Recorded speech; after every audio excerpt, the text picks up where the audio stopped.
Halo, assalamualaikum warahmatullahi wabarakatuh. Jumpa kembali dengan saya Mas Nuk dari Pondok Hipnotis Indonesia. Oke teman-teman, sebelumnya saya minta maaf karena ini lagi di jalan raya, sehingga saya pakai mic eksternal ya dengan rekaman HP agar suara saya nanti terdengar jelas, tidak tercampur dengan suara mobil yang lewat. Nah, di bahasan kali ini saya akan membahas tentang bagaimana sih cara menembus bawah sadar orang lain agar terbuka dengan mudah. Tujuannya apa? Sehingga ketika bawah sadar orang lain terbuka ini, nanti kita bisa mempengaruhi, memasukkan ide-ide kita dan lain sebagainya. Oke, saya bahas satu persatu. Caranya bagaimana? Cara memasukkan alam bawah sadar itu biar bisa terbuka. Ada 5 faktor ya yang mempengaruhi alam bawah sadar itu terbuka. Yaitu bahasa gampangnya 5 cara untuk menembus pikiran alam bawah sadar orang lain. Cara yang pertama adalah dengan adanya figur otoritas. Nah, figur otoritas itu siapa saja sih yang berperan di sini? Misalkan seorang pimpinan terhadap karyawannya, seorang pimpinan terhadap anak buahnya. Itu mempunyai otoritas yang tinggi sehingga nanti ketika pimpinan berbicara dengan anak buahnya, dengan karyawannya ini langsung masuk alam bawah sadar sang karyawan atau sang anak buah. Ada lagi tokoh masyarakat. Nah, ini juga berpotensi gampang untuk membuka alam bawah sadar. Ketika seorang tokoh masyarakat berbicara, maka omongannya ini gampang didengar oleh masyarakat karena beliau ini seorang figur gitu ya, sehingga gampang menembus bawah sadar orang yang diajak bicara.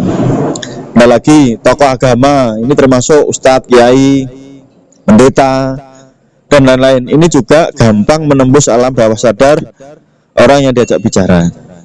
Intinya yang pertama tadi adalah harus mempunyai figur otoritas. Ini penting.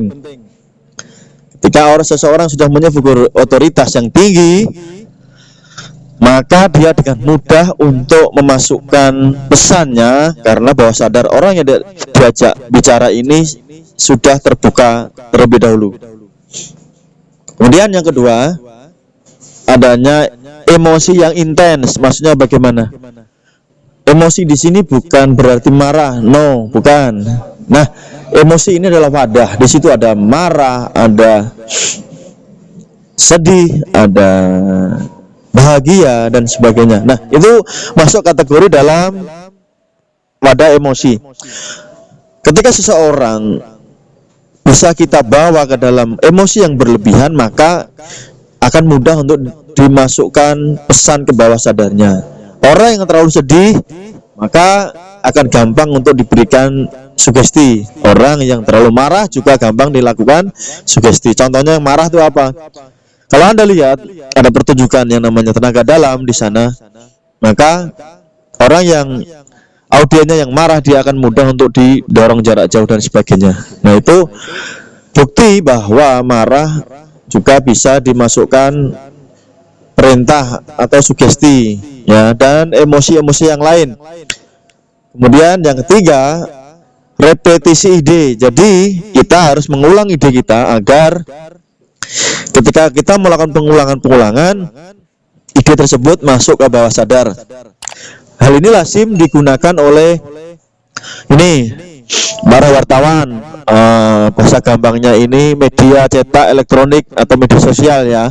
Ketika membahas satu hal topik tetapi diulang-ulang terus, maka juga akan tembus ke alam bawah sadar orang lain.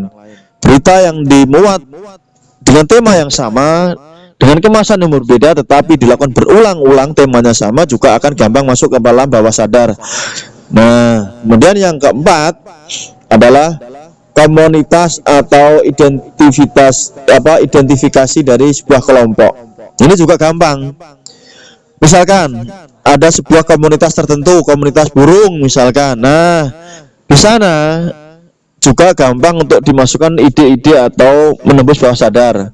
Seorang pemimpin dalam komunitas tertentu juga gampang memasukkan idenya ke dalam kelompoknya. Saya berikan contoh tadi, ada komunitas burung, komunitas motor, komunitas yang lain-lain banyak sekali.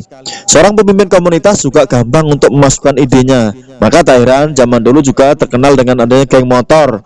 Maka pimpinan geng motor itu mudah untuk mensugesti anak buahnya, bahkan untuk melakukan tindakan-tindakan yang menentang norma-norma hukum ya. Dan Anda juga bisa melihat di sana betapa mereka melakukannya ini tanpa dipikir panjang.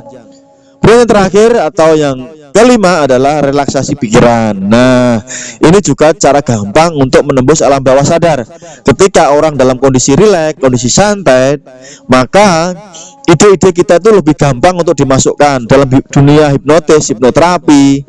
Itu sering dilakukan proses relaksasi. Ketika pikiran seseorang dalam kondisi relaksasi, dia gampang untuk menerima ide tersebut. Oke, terima kasih teman-teman, semoga bermanfaat dari apa yang sampaikan singkat ini. Sampai bertemu di video berikutnya. Terima kasih. Salam hormat saya Mas Nuk. Assalamualaikum warahmatullahi wabarakatuh.